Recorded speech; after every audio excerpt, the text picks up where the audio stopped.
Hello everyone, आप सभी का स्वागत है आपके अपने यूट्यूब चैनल तैयारी सक्सेस की में। दोस्तों, आज हम लोग इस वीडियो में क्लास 9 के स्टूडेंट के लिए टॉप 100 ऑब्जेक्टिव सवाल लेकर के आए हैं। दोस्तों, इस वीडियो को देखने के बाद आपका जो एग्ज़ाम होने वाली है 29 तारीख से, इसमें आपको बहुत सारे क्वेश्चन सेम टू सेम देखने को मिल जाएगा। बस आपको क्या करना है, इस वीडियो को पूरा देखना है और जितना हो सके नोट डाउन कर लीजिए, जितना मैं आपको एक्स्ट्रा फैक्ट बताऊंगा। और 1 से 2 बार ज़रूर देखिएगा ताकि पूरा का पूरा आपको सारा क्वेश्चन रट जाए। तो दोस्तों, चलिए शुरुआत करते हैं वीडियो को। ध्यान से देखिएगा और हो सके तो अगर अच्छा लगे तो वीडियो को लाइक और चैनल को सब्सक्राइब जरूर कीजिएगा। चलिए दोस्तों, वीडियो स्टार्ट करते हैं।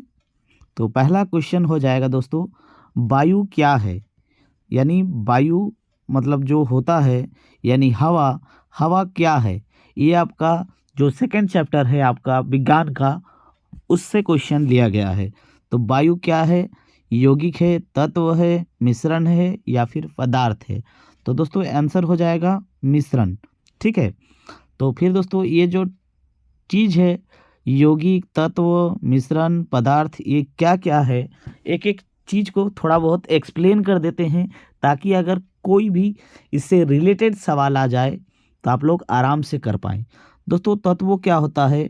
तत्व कोई भी ऐसा चीज़ जो एक ही प्रकार के परमाणुओं से बना हुआ है तो उसे तत्व कहेंगे। जैसे Fe मतलब आयरन, हाइड्रोजन,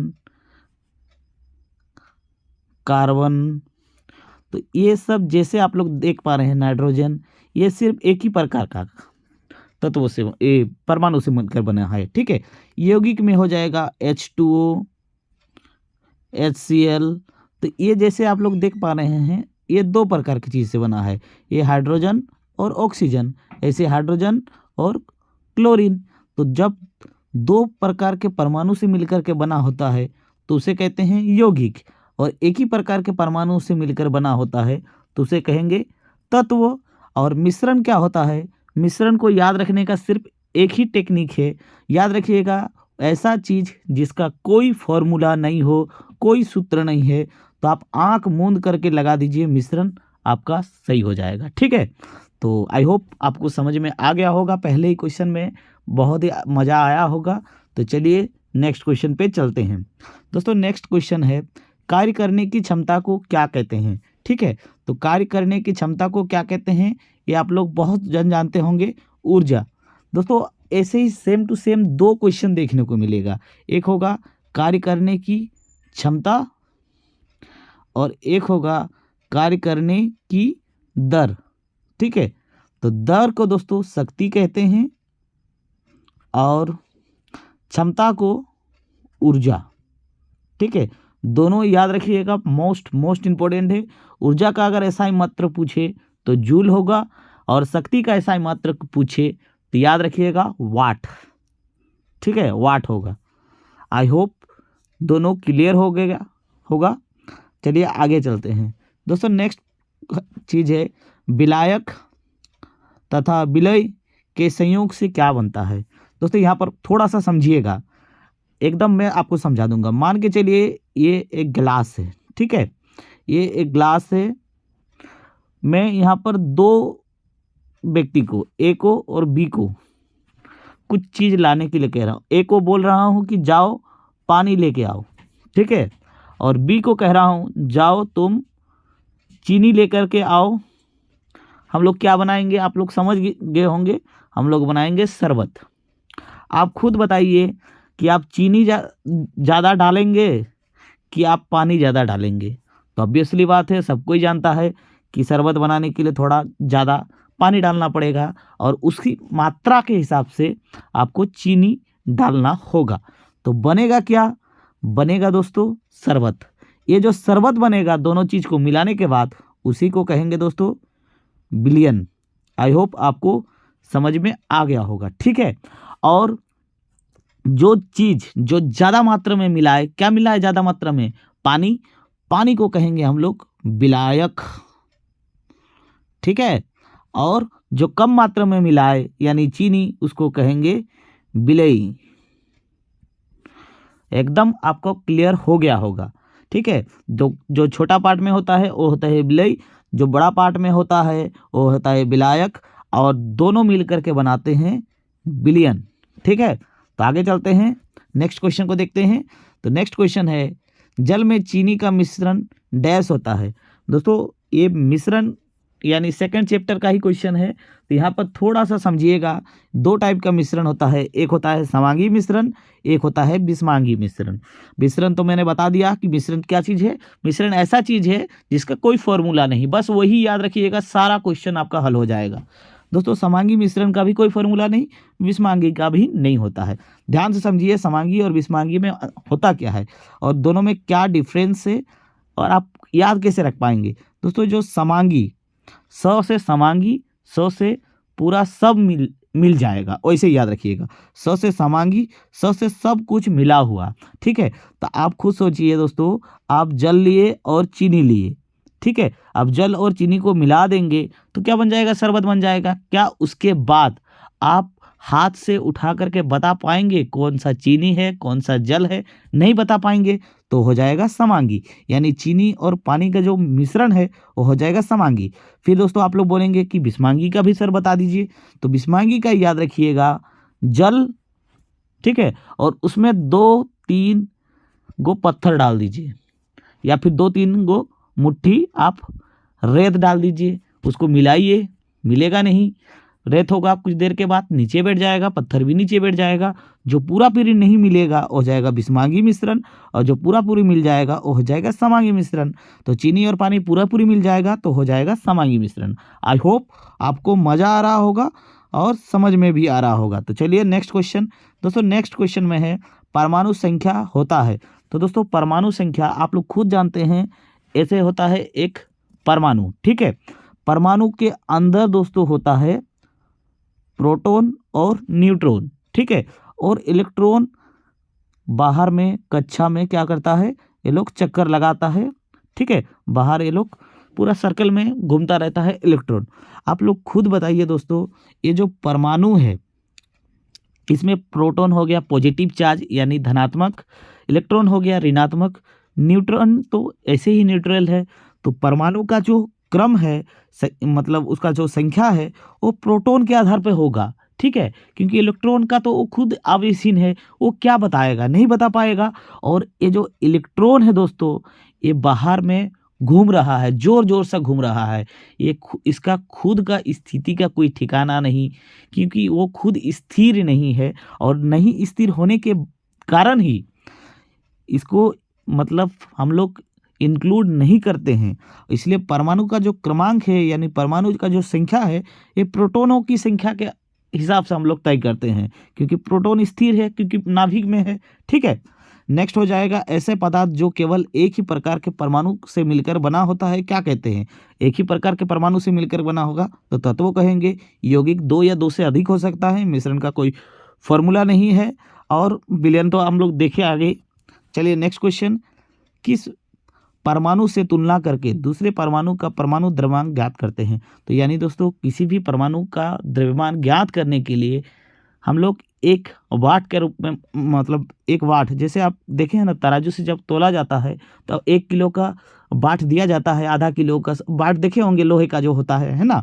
तो ये जब हम लोग परमाणु को, किसी परमाणु का द्रव्यमान मापते हैं ना, तो वाट के रूप में हम लोग कार्बन 12 का प्रयोग करते हैं। आप लोग याद रखना है, बहुत ही, ठीक है, याद रह जाएगा ये क्वेश्चन। नेक्स्ट है, एक वैश्विक मानव में कितनी अस्थियां होता है? अस्थियां मतलब हड्डियां।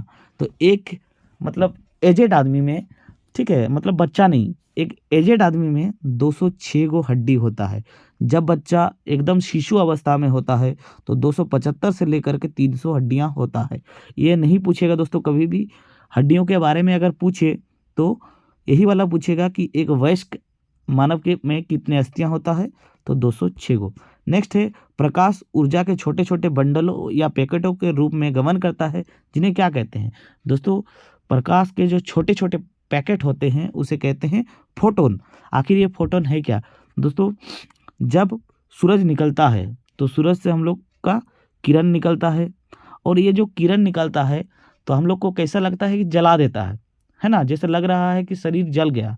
बहुत जन कहेंगे सर अल्ट्रा वायलेट के कारण के, अल्ट्रा वायलेट विकिरण है, लेकिन सूरज से एक पैकेट मतलब छोटे छोटे पैकेट एनर्जी के रूप में प्राप्त करते हैं, जिसे हम लोग क्या कहते हैं, फोटोन कहते हैं। ठीक है, नेक्स्ट है निम्न में से किसे कोशिका का पावर हाउस कहते हैं। दोस्तों ये तो ऑनलाइनर क्वेश्चन है, ये माइटोकॉन्ड्रिया हो जाएगा। ठीक है, नेक्स्ट है चंद्रमा पे व्यक्ति का भार में क्या परिवर्तन आएगा। दोस्तों यहाँ पर थोड़ा सा ध्यान दीजिए, आप सभी से रिक्वेस्ट है। ठीक है, आप लोग अगर ध्यान देंगे तो आप लोगों का मतलब रिजल्ट बेटर होगा। ठीक है, ध्यान दीजिएगा थोड़ा, मैं आपको पूरा डाउट क्लियर करा दूंगा। बहुत सारे सवाल लेकर के आया हूँ, आप लोगों का ही बेनिफिट होगा। ठीक है दोस्तों, एक है भार, एक है द्रव्यमान। ठीक है दोस्तों, क्या होता है, कोई व्यक्ति अगर पृथ्वी में उसका भार 70 केजी है, ठीक है 70 केजी भार का है, आप लोग में से बहुत जन डाउट हो जाएंगे क्योंकि बहुत लोग इस हिसाब से पढ़े ही नहीं है। ठीक ना, अगर किसी व्यक्ति का भार 70 केजी है भार, ठीक है, तो दोस्तों भार क्या होगा, चंद्रमा पे उसका 1/6 हो जाएगा। मान के चलिए यहाँ पर 60 केजी है। ठीक है, आप लोग में से बहुत जन मतलब 60 केजी से ज़्यादा नहीं होंगे। ठीक है, तो 60 केजी हैं अगर पृथ्वी में, तो चंद्रमा पे चल जाएंगे तो उसका 1/6 हो जाएगा। यानी यहाँ पर 60 केजी है तो पृथ्वी पहुँचे चंद्रमा पे पहुँचेंगे तो आपका वजन क्या होगा, 10 केजी होगा। तो ये जो चीज़ पहले जो 60 केजी था अब 10 केजी हो गया, तो क्या हुआ, तो भार में कमी आएगा। ठीक है, फिर दोस्तों आप लोग में से डाउट हो जाएगा आप लोगों को कि सर फिर द्रव्यमान क्या है, यहाँ पर वो भी मैं बता देता हूँ। दोस्तों द्रव्यमान क्या है, द्रव्यमान मतलब वस्तु का जो मैटर है, मैटर किस सब्सटेंस से मिलकर के ये हुआ है, वो सब्सटेंस दोस्तों कभी भी चेंज नहीं होगा। यानी द्रव्यमान किसी व्यक्ति का अगर यहाँ पर x है तो चंद्रमा पे भी x होगा, अंतरिक्ष में भी x होगा, और अगर किसी दूसरे ग्रह में भी मापेंगे तो द्रव्यमान वही रहेगा। तो याद रखिएगा, चंद्रमा पे जाए पृथ्वी में जाए, द्रव्यमान नो चेंज। ठीक है, चलिए आगे चलते हैं। नेक्स्ट है श्वेत रुधिर कणिकाएं यानी WBC का निर्माण कहाँ होता है। दोस्तों WBC का है, RBC का है, ये दोनों का ही निर्माण अस्थि मज्जा यानी बोन मेरो में होता है। ठीक है, नेक्स्ट है वायु में कौन सा ऊर्जा होता है। तो वायु में क्या होगा दोस्तों, गतिज ऊर्जा होगा, क्योंकि वायु गति करता है और गति के कारण जो ऊर्जा उत्पन्न होता है उसे गतिज ऊर्जा कहते हैं। ठीक है, नेक्स्ट है परमाणु संख्या को दर्शाया जाता है। दोस्तों यहाँ पर थोड़ा सा याद रखिएगा, गारंटी है कि आपको याद रह जाएगा हमेशा के लिए। दोस्तों सबसे पहले आप लोग पढ़े हैं कि नहीं पढ़े हैं, आप लोग को पढ़ाया है कि नहीं पढ़ाया है, लेकिन यहाँ पर थोड़ा सा ध्यान दीजिएगा। दोस्तों जब आवर्त सारणी यानी पीरियोडिक टेबल का खोज हुआ था, तो पहले आप लोग जानते हैं सबसे पहले डॉबर्नियर साहब ने पीरियोडिक टेबल बनाया, वो 3-3 के जोड़ी के हिसाब से बनाया। उसके बाद न्यूलैंड ने बनाया जो संगीत के 7 सुर के हिसाब से अष्टक नियम दिया था, जो 8-8 के ग्रुप में डिवाइड किया था। उसके बाद कौन आया था, उसके बाद आया था मेंडलीव।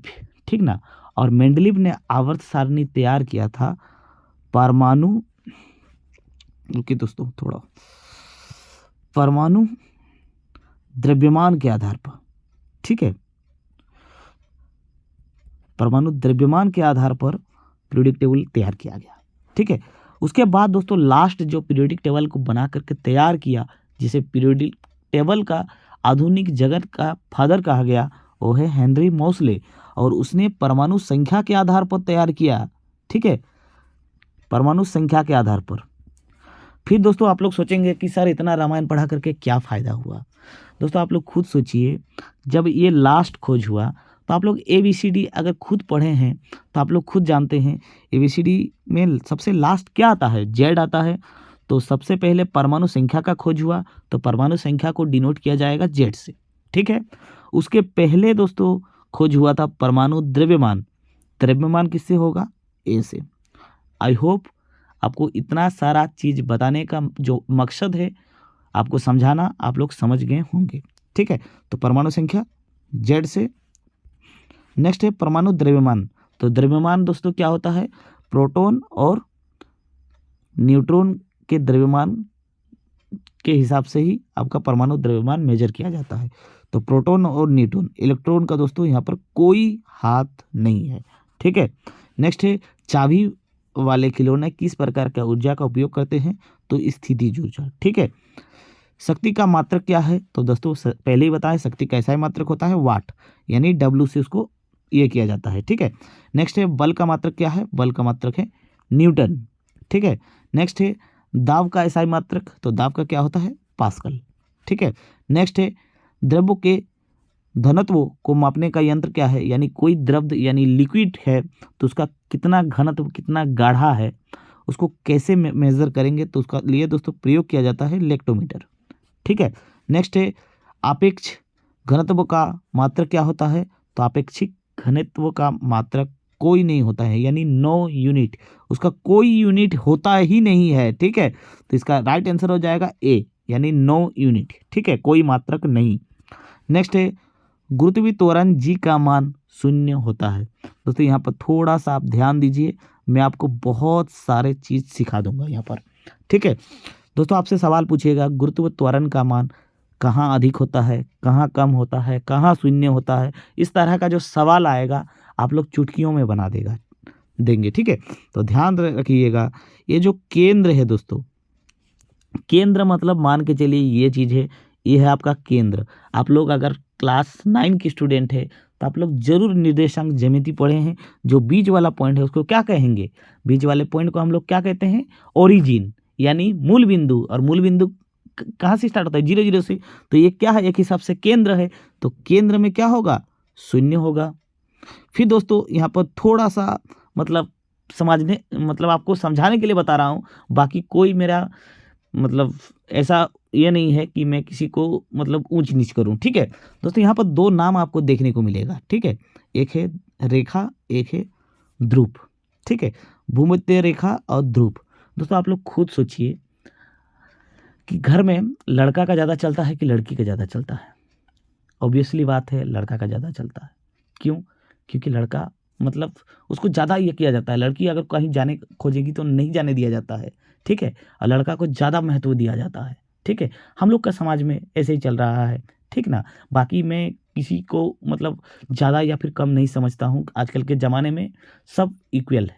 ठीक है, तो दोस्तों रेखा में क्या होता है, गुरुत्व त्वरण का मान निम्न होता है, यानी कम होता है। ठीक है, याद करने का तरीका है, लड़की है कम है। ठीक है, कम में भी मान जाती है लड़कियां। ठीक है, और ध्रुव है लड़का है, बदमाश है, तो वो ज़्यादा मांगता है हर चीज़ में, बंटवारा में, तो ध्रुव में अधिकतम होता है। ठीक है, कभी आप लोग नहीं भूलेंगे दोस्तों, मैं गारंटी देता हूँ, एग्जाम में भी अगर आएंगे ना तो आप लोग 100% बना पाएंगे। ठीक है, तो 0 कहाँ होता है, केंद्र में होता है, रेखा में न्यूनतम होता है, ध्रुव में अधिकतम होता है। चलिए आगे चलते हैं। नेक्स्ट है प्रक्रिया और प्रतिक्रिया सदैव बराबर और विपरीत दिशा में होता है, न्यूटन के कौन सा गति का नियम है, तो ये दोस्तों तीसरा नियम है।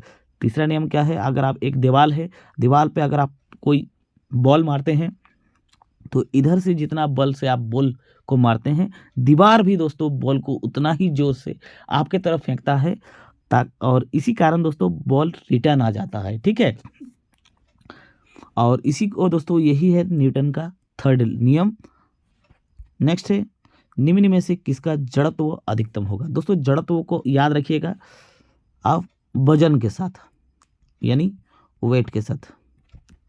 ठीक है दोस्तों, होता है द्रव्यमान। ठीक है, द्रव्यमान, लेकिन ज़्यादातर लोग को समझने में कन्फ्यूजन होता है, इसलिए मैं वजन लिख देता हूँ। वजन से आपको कन्फ्यूजन नहीं होगा, मतलब कितना भारी। ठीक है, बस वही याद रखिएगा। ठीक है, तो जड़त्व का मान हो जाएगा जिसका ज़्यादा जड़त्व, जो ज़्यादा भारी उतना जड़त्व। फुटबॉल भारी नहीं होगा, स्कूटर भारी होगा, ट्रक और साइकिल, तो सबसे ज़्यादा कौन हो गया भारी, तो हो गया ट्रक। तो जड़त्व किसका अधिक, ट्रक का। उसके बाद पूछे तो आप बताइए किसका होगा, स्कूटर का, उसके बाद साइकिल का, उसके बाद फुटबॉल का। ठीक है। नेक्स्ट है, गति के पहले नियम को दूसरे किस नाम से जाना जाता है? तो जड़त्व का नियम। ठीक है, और जड़त्व का नियम किसने दिया था दोस्तों? अगर आप जानते हैं तो कमेंट कीजिएगा। ठीक है। नेक्स्ट है, किसी वस्तु में उसके जड़त्व को माप कहलाता है, तो वो द्रव्यमान को मापता है। ठीक है। नेक्स्ट है, वर्गीकी। वर्गीकी का जनक कौन है? दोस्तों वर्गीकी का मतलब होता है क्लासिफिकेशन, यानी दोस्तों ये जो जंतु जगत है, पादप जगत है, सभी को अलग अलग कर किया गया है। आप लोग खुद समझिए दोस्तों, संसार में इतने सारे जीव हैं, कीड़े मकोड़े, नदी में रहने वाले जीव, इंसान और भी पशु, सभी को अलग अलग रखा गया है। ठीक है।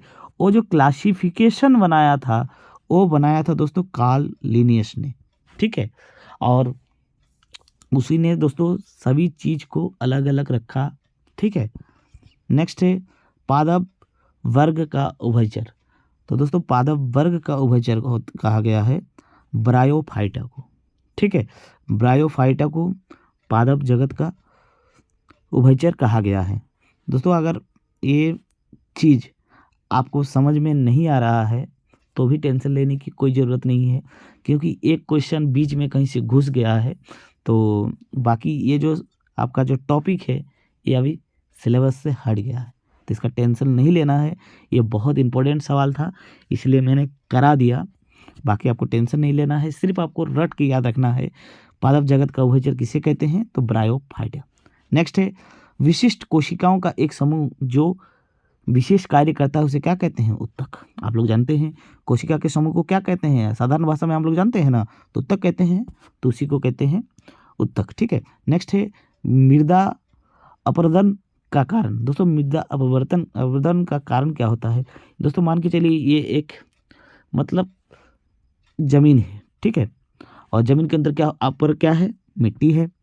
तो मिट्टी अगर बार बार हवा से उड़ता रहेगा तो क्या होगा? एक दिन ऐसा हो जाएगा कि वो जो ज़मीन है वो एकदम पथरीला हो जाएगा, या फिर जो नीचे का पत्थर है वो ऊपर आ जाएगा, या फिर दोस्तों क्या होगा? एक दिन ऐसा जगह हो जाएगा कि चट्टान बन जाएगा, क्योंकि ऊपर का मिट्टी क्या हो गया? उड़ गया, दूसरा जगह चल जाएगा। ठीक है, तो ये एक कारण है दोस्तों। मृदा अपरदन का क्या मतलब होता है कि मृदा को कैसे खराब किया जाता है ऊपर का? तो ये पवन से होगा, बारिश से भी होगा। ज़्यादा अगर बारिश आता रहेगा तो आप लोग देखे हैं ना, नदी के किनारे जितना भी मिट्टी होता है, बारिश होता है तो सब बहा करके ले जाता है, और बाढ़ भी। तो ये सभी है मृदा को नुकसान पहुंचाने वाले कारण। ठीक है। नेक्स्ट है, टाइफाइड एक रोग है। तो टाइफाइड किस मतलब सूक्ष्मजीव के कारण होता है? बस वही पूछा गया है, तो जीवाणु के कारण टाइफाइड होता है। पोलियो किससे होता है? तो ये वायरस के कारण होता है पोलियो। नेक्स्ट है दोस्तों रेबीज। रेबीज कुत्ते के काटने से होता है, याद रखिएगा। और इस रोग को हाइड्रोफोबिया भी कहा जाता है, जिसमें पानी से डर लगता है। ठीक है, और ये भी होता है दोस्तों वायरस के कारण। ठीक है। नेक्स्ट है, हमारे मस्तिष्क में सुनी गई ध्वनि को संवेदन कितने समय तक रहता है? यानी कोई भी चीज़, मान के चलिए कोई बोलता है, एक छोटा सा टोन टुंग करके आवाज़ हो गया, तो ये हमारे मस्तिष्क में 1/10 सेकंड तक के लिए ही रहता है। ठीक है, उसके बाद और नहीं बोलेगा तो ये आवाज़ ख़त्म हो जाएगा। तो याद रखिएगा 1/10 सेकंड तक ही हम लोग का माइंड उसको रख पाता है। नेक्स्ट है, ध्वनि का वेग सबसे ज़्यादा किस में होगा? तो दोस्तों यहाँ पर थोड़ा सा याद रखिएगा, ध्वनि का वेग यानी किस चीज़ में ध्वनि सबसे तेज फैलेगा? तो ठोस में सबसे ज़्यादा तेज फैलेगा, उसके बाद द्रव्य में, उसके बाद दोस्तों गैस में। ठीक है, गैस में। तो और इसी में एक और चीज़ याद रखिएगा दोस्तों, निर्वात में ध्वनि नहीं फैलता है। ठीक है, और दोस्तों आप लोग याद रखिएगा, यही सवाल एग्जाम में आएगा, पूछेगा कि क्या ध्वनि निर्वात में गमन कर सकता है? तो नहीं कर सकता, याद रखिएगा। ठीक है। नेक्स्ट क्वेश्चन है, हम कितने आवृत्ति की ध्वनि सुन सकते हैं?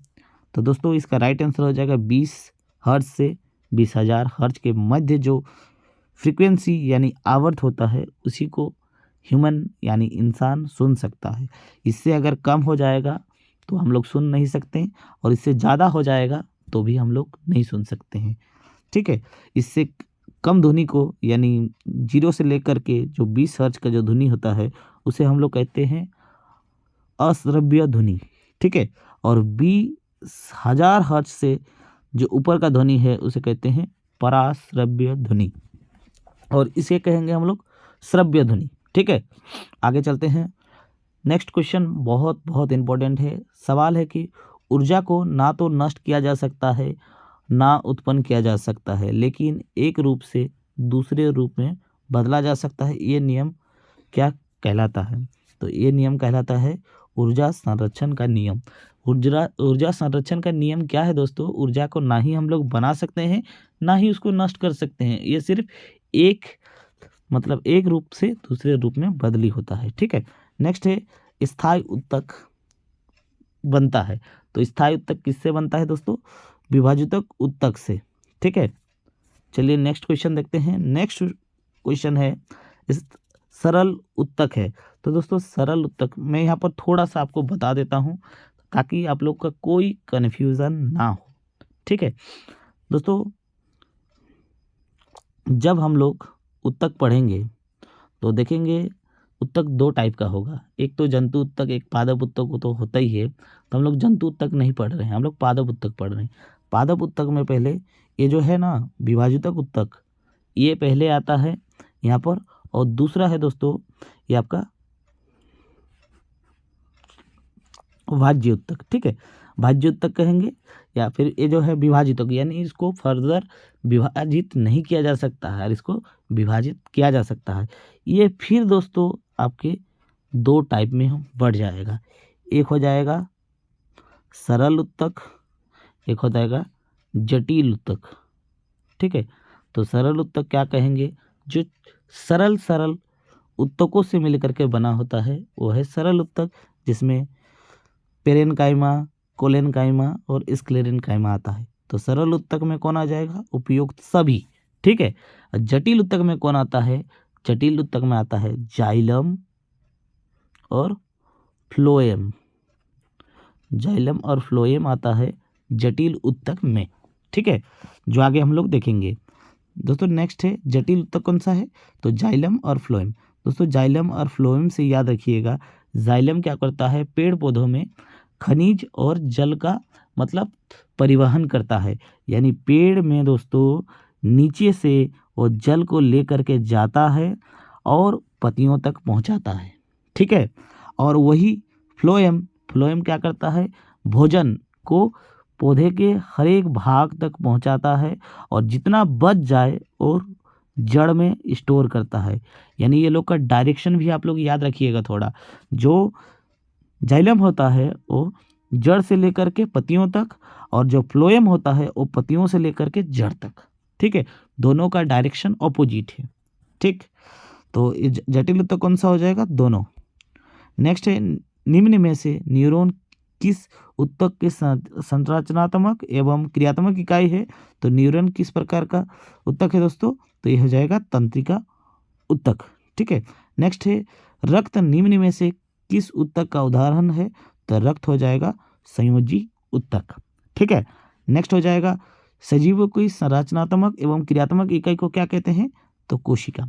दोस्तों कोशिका से आप लोग 2-4 को क्वेश्चन याद रखिएगा। कोशिका का खोज किसने किया? तो रॉबर्ट हुक। कब किया? 1665। किस तरह का कोशिका था? तो मृतजीवी कोशिका था। किसमें खोज हुआ? तो कॉर्क में खोजा गया था। ठीक, चलिए आगे चलते हैं। एक कोशिका जीव निम्न में से कौन सा है? एक कोशिका जीव निम्न में, तो दोस्तों एक कोशिकीय जीव इसमें पूछा गया है, तो कौन सा है?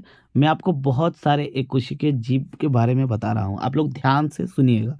ठीक है, तो अगर आपको वीडियो अच्छा लग रहा है तो आप लोग ज़रूर लाइक कीजिएगा। इस वीडियो को बनाने में बहुत ज़्यादा मेहनत करना पड़ा, तो आप लोग क्या कीजिएगा, आप लोग वीडियो को पहले लाइक कर दीजिए। आप लोग ज़रूर कमेंट कीजिएगा कि सर आपको कैसा लगा वीडियो। ठीक है, आप लोग अगर अच्छा लगा आप लोग तो ज़रूर कमेंट कीजिएगा। ठीक है, तो नेक्स्ट है जो एक कोशिकीय जीव के बारे में यहाँ पर पूछा गया है, तो याद रखिएगा अमीबा, पैरामीशियम, पैरामीशियम यूग्लिना, ये जो भी चीज़ है दोस्तों मैं आपको लिखाया हूँ, ये सभी के सभी एक कोशिकीय जीव है। ठीक है, तो कभी कभी ऐसा भी हो सकता है कि आपको अमीबा देखने ही ना मिले, तो आप लोग तो जो रट के बैठा है अमीबा एक कोशिकीय जीव अमीबा, तो लोग का तो गलत हो जाएगा। तो याद रखना है, एक कोशिकीय जीव अमीबा भी है, पैरामीशियम भी है, यूग्लिना भी है। तो और पैरामीशियम का जो शेप होता है वो चप्पल के आकार का होता है। ठीक ना, आप लोग देखे होंगे, आपके बुक में है। ठीक है, अगर पूछे कि कौन सा ऐसा एक कोशिकीय जीव है जिसका आकार चप्पल के शेप का है या फिर चप्पल के आकृति का है, तो याद रखना है, तो अमीबा हो जाएगा राइट आंसर। पादप कोशिका यानी पेड़ पौधे के बारे में पूछा गया। पादप कोशिका का जो बाहरी आवरण है, तो पेड़ पौधे के जो बाहरी आवरण है उसको क्या कहते हैं दोस्तों, वो हो जाएगा कोशिका भित्ति। और अगर पूछे कि किसका बना होता है, तो सेलुलोज का। दोस्तों नेक्स्ट क्वेश्चन वही है, पादप कोशिका का भित्ति किसका बना होता है, तो सेलुलोज का। नेक्स्ट क्वेश्चन है क्लोरोप्लास्ट। दोस्तों क्लोरोप्लास्ट है क्या? दोस्तों क्लोरोप्लास्ट पत्तियों में दोस्तों होता है। अगर आप कोई पत्तियों को ले करके मसल देते हैं तो आप लोग देखेंगे दोस्तों उसमें हरा हरा यानी हरे रंग का एक लिक्विड जैसा निकलेगा। ठीक है, मतलब हरा रंग का कोई पानी जैसा निकलेगा, तो ये जो हरा चीज़ है उसी को कहेंगे दोस्तों क्लोरोप्लास्ट। ठीक है, वो हरा रंग का वर्णक होता है। वो क्लोरोप्लास्ट किस रंग का होता है, तो वही पूछा है, हरा रंग का है। तो मैं आपको क्वेश्चन ही समझा दिया हूँ पहले ही।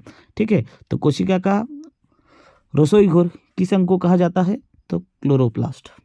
ठीक है, क्लोरोप्लास्ट हो जाएगा कोशिका का पेड़ पौधे वाला का, और ऐसे में आपका राइबोसोम। ठीक है, जंतु में पूछे तो। नेक्स्ट है किन कोशिकांग को आत्मघाती थैली कहा जाता है, तो किस कोशिका को आत्मघाती थैली कहा जाता है, लाइसोसोम को। ठीक है, नेक्स्ट है दो अस्थियों को जोड़ने का कार्य करता है। दोस्तों यहाँ पर बहुत सारे स्टूडेंट का मतलब गलती होता है, तो मैं आपको याद करने का ट्रिक भी बता दूंगा, तो यहाँ पर थोड़ा सा ध्यान दीजिएगा। दोस्तों शरीर में बहुत सारे हड्डियां हैं, और हड्डियों को जोड़ने के लिए कुछ न कुछ चीज़ का प्रयोग करना होगा। तो जो हड्डी और हड्डी, बी मतलब बोन, बोन मतलब हड्डी, जो बोन और बोन यानी हड्डी और हड्डी को जोड़ता है, याद रखिएगा उसका नाम है लिगामेंट। ठीक है, लिगामेंट। आप मतलब पहले ही होपलेस मत हो जाइए, यहाँ पर ऑप्शन नहीं देख पा रहे हैं तो रुकिए। और लिगामेंट को ही दोस्तों हिंदी में कहा जाता है स्नायु। ठीक है, ठीक है। फिर दोस्तों होता है शरीर में हर जगह दो हड्डी का ही जॉइंट नहीं है, कहीं पर हड्डी और मसल्स का भी यानी मांसपेशियों का भी जॉइंट है। तो हड्डी और मांसपेशी यानी मसल्स का जॉइंट को कहा जाता है, क्या होगा, टेंडन। टेंडन कहा जाता है, और हिंदी में इसको कहा जाता है कांड्रा। दोनों का स्क्रीनशॉट ले लीजिए और याद रखिएगा। ठीक है, तो बोन बोन, लिगामेंट, बोन और मसल्स, टेंडन। ठीक है, तो क्वेश्चन में क्या पूछे, दो अस्थियां मतलब दो हड्डियों के बारे में, तो स्नायु। चलिए नेक्स्ट क्वेश्चन, हमारे शरीर में गति के लिए उत्तरदायी उत्तक कौन सा है, तो पेशीय उत्तक, जो हम लोग का मांसपेशियों में होता है। नेक्स्ट है नारियल के रेशेदार छिलकों में कौन सा उत्तक होता है। दोस्तों नारियल का जो ऊपर में जो छिलका होता है वो मृत कोशिका होता है। ठीक है, यानी सूख जाए या फिर वो जल जैसा हो, कोई भी उसमें ये नहीं होता है, वो सब मृत अवस्था में होता है। और मृत अवस्था में मतलब कौन सा ऐसा उत्तक है जो होता है, तो याद रखिएगा स्क्लेरेन काइमा। ठीक है, नेक्स्ट है अम्लीय वर्षा का निम्न में से कौन सा कारण है। तो दोस्तों यहाँ पर थोड़ा सा करेक्शन कर लीजिएगा, वायु में नाइट्रस ऑक्साइड और सल्फर डाइऑक्साइड के कारण होता है अम्लीय वर्षा। ठीक है, नेक्स्ट क्वेश्चन पे चलते हैं, शुद्ध जल का मुख्य स्रोत क्या है। तो सबसे शुद्ध जल होता है दोस्तों वर्षा का जल, ना कि आरओ वाटर। ठीक है, कोई किसी भी प्रकार का कोई प्यूरिफाई वाटर सबसे शुद्ध जल नहीं होता है, सबसे शुद्ध जल होता है वर्षा का जल। ठीक है, नेक्स्ट है पृथ्वी के वायुमंडल में कार्बन डाइऑक्साइड का मात्रा क्या है। तो आप लोग इस क्वेश्चन का आंसर आप लोग खुद देंगे, मैं एक भी सवाल आपको नहीं पूछा हूँ, तो इस क्वेश्चन का आंसर आपको कमेंट बॉक्स में देना है। ठीक है, चलिए ये आपका होमवर्क वाला है, बाकी मैं आंसर जानता हूँ, आप लोग ऐसा मत सोचिएगा कि सर को पता नहीं है इसलिए मतलब दिए हैं, ऐसा नहीं है, ठीक है। चलिए मैं मतलब आप लोगों को पढ़ाने के साथ साथ आप लोगों के साथ ऐसा मतलब फील कर रहा हूँ कि आप लोग पास में बैठे हुए हैं, इसलिए मैं आप लोगों के साथ बातें कर रहा हूँ। आप लोग भी ऐसे ही सोचिए कि सर हम लोग के सामने बैठे हुए हैं, हम लोग के साथ बात कर रहे हैं, उस हिसाब से पढ़ेंगे ना तो आप लोग को बहुत ही मतलब ज़्यादा टाइम तक आपको याद रहेगा। नेक्स्ट है वायुमंडल में नाइट्रोजन का मात्रा, तो वायुमंडल में नाइट्रोजन का मात्रा हो जाएगा 78%, ऑक्सीजन का मात्रा अगर पूछे तो 21%, और कार्बन डाइऑक्साइड का मात्रा तो मैं नहीं बताऊंगा, वो आपको ही कमेंट करना होगा, ठीक है। चलिए नेक्स्ट क्वेश्चन है मानव ब्रिग, ठीक है। मानव ब्रिग यानी किडनी में जो पथरी होता है, जब सुने हैं ना कि उसका पथरी हो गया है, स्टोन हो गया है, उसका किडनी में पत्थर हो गया है, तो वो पत्थर जो होता है वो क्या चीज़ है दोस्तों? तो एक्चुअल वो जो पत्थर है वो पत्थर के जैसा नहीं है जो हम लोग देखते हैं ना, मतलब रास्ते में गिरा हुआ पत्थर, वैसा पत्थर नहीं होता है। तो वो पत्थर होता है कैल्शियम ऑक्सलेट, ठीक है। याद रखिएगा कैल्शियम ऑक्सलेट जो चीज़ है वो इंसान के किडनी में होता है और उसी को कहते हैं पथरी, ठीक है। नेक्स्ट क्वेश्चन हो जाएगा परमाणु सिद्धांत किसने प्रतिपादित किया था? तो परमाणु सिद्धांत प्रतिपादित किया था जॉन डाल्टन, ठीक है। दोस्तों आपको कुछ और चीज़ बता देता हूँ जो इम्पोर्टेंट है। सबसे इम्पोर्टेंट चीज़ आपसे पूछेगा, बताइए इलेक्ट्रॉन का खोज किसने किया? तो जे थॉमसन, ठीक है। प्रोटॉन का पूछे तो आप रदरफोर्ड लगा सकते हैं, या फिर अगर ऑप्शन में मिले गोल्डस्टीन तो गोल्डस्टीन भी लगा सकते हैं। दोनों में थोड़ा मतभेद है, मतलब अलग अलग पुस्तक में अलग अलग दिया हुआ है, ठीक है। और अगर आपसे पूछे कि न्यूट्रॉन का खोज किसने किया तो जेम्स चैडविक, ठीक है। फिर दोस्तों एक सवाल पूछा जाता है गोल्ड फॉयल एक्सपेरिमेंट, यानी सोने के पन्नी में एक एक्सपेरिमेंट किया था जो रदरफोर्ड ने किया था। रदरफोर्ड गोल्ड फॉयल एक्सपेरिमेंट के नाम से जाना जाता है, तो उसमें भी आप याद रखिएगा, ठीक है। और एक चीज़ आपको याद रखना है, क्या याद रखना है? वीडियो को शेयर कर देना है, ठीक है। तो मिलते हैं नेक्स्ट वीडियो में, यही आखिरी सवाल था। और वीडियो आपको कैसा लगा ज़रूर कमेंट कीजिएगा। होमवर्क का क्वेश्चन का भी आंसर आप लोग कमेंट कर देना है। मिलते हैं नेक्स्ट वीडियो में। किस टॉपिक पे वीडियो बनाए, कौन सा सब्जेक्ट पर, आप अगर कमेंट करेंगे तो मैं ज़रूर बनाऊंगा। मिलते हैं नेक्स्ट वीडियो में, तब तक के लिए जय हिंद जय भारत।